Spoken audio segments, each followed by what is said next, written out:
Hello everyone. In this segment we will discuss about discharge of contract. Discharge of contract takes place when the obligation of a contract between the parties of the contract came to an end. This also ends the legal validity of the contract. The discharge of the contract is also referred to as the termination of the contract. The best way to discharge a contract is by going in accordance with the terms of the contract until the end of the contract. In addition to that, a contract can be discharged by six other ways, which are by performance regards to the completion of the deal in accordance with the terms of the contracts to have a closure of the deal. Both parties must live up to the end of their bargain. The contract remains open until the parties perform correctly under the contract. The performance can be either actual or attempted. Actual. Both the parties in a contract must perform or offer to perform their promises unless the Indian Contract Act or any other law excuses or dispenses such performance. The representatives of the promisers are bound by the promises in the case where a promiser dies before the performance unless the contract denotes a contrary intention. This is the actual performance. Attempted. Attempted performance is a tender or form which the promiser predict and perform in the contract. However, an attempted performance should always be unconditional, should be for the complete obligation of the contract, formulate at a proper place and time. A proper person, adequate agent for that person must formulate it. By mutual agreement, the parties of the contract need not perform if they came into mutual agreement. This requires agreement of substituting with a new contract or altering the existing contract. If the performance misleads from the terms of the contract, then there would occur a breach of contract. Novation. At times, the payment or performance does not coincide with the terms of the agreement. Sometimes, the debtor will also go into the bankruptcy unless there is a reconstruction of the debt. In such a case, the parties use the novation as it is the only way to pay the funds. Recession. It is the cancellation of the contract and unwinding of the transaction. This is to bring the parties of the contract to the position they were before entering the contract. Alteration.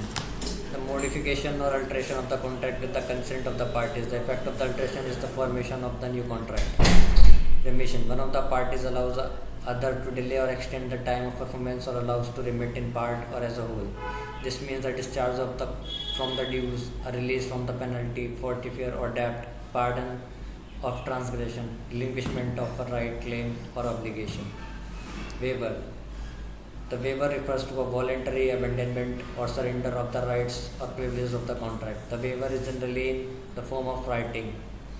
An example of it is the disclaimer, which after its acceptance becomes a waiver. Sometimes the action of a person also acts as a waiver. The waiver has different other names. They are releases, exculpatory clauses, or a holding of the harmless clauses. By lapse of time, there will be a discharge of the contract if the performance is not completed within the given period. This will likewise lead to the breach of contract. In such cases, the person can file a suit in the contract court to enforce his right from the contract. The person can file in the court in regard to the Limitation Act 1963. If the time period expires as stated in the Act, then there is a discharge of contract and the promisor cannot enforce the promisor. By operation of law. The provision of the law do not allow the proper performance of the contract. This regards to the charges in the existing laws also.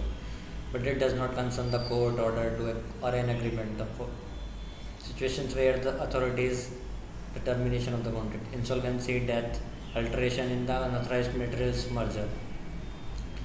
By supervening impossibility, the status, the provisions which were possible at the establishment of the contract would become impossible in the course of the time. There are certain conditions. Physical, this regards to the destruction of the subject matter. Practical, it refers to the death of the incapacity of the party. And the next is legal. The changes in the law cease the existence of the foundation of the contract. Breach of contract. If the parties do not abide by the terms of the contract, then there would be a breach of contract. In addition to that, the breach of contract occurs when the performance of the contract cannot be executed by operation of law, tender, impossibility or mutual consent. It is of two types, namely anticipatory or actual. In an anticipatory breach occurs through the anticipation of the parties. The parties might prepare for such a breach beforehand. An actual breach occurs when the party commits the breach and refuses to abide by the terms. That's it for today, guys. Bye bye.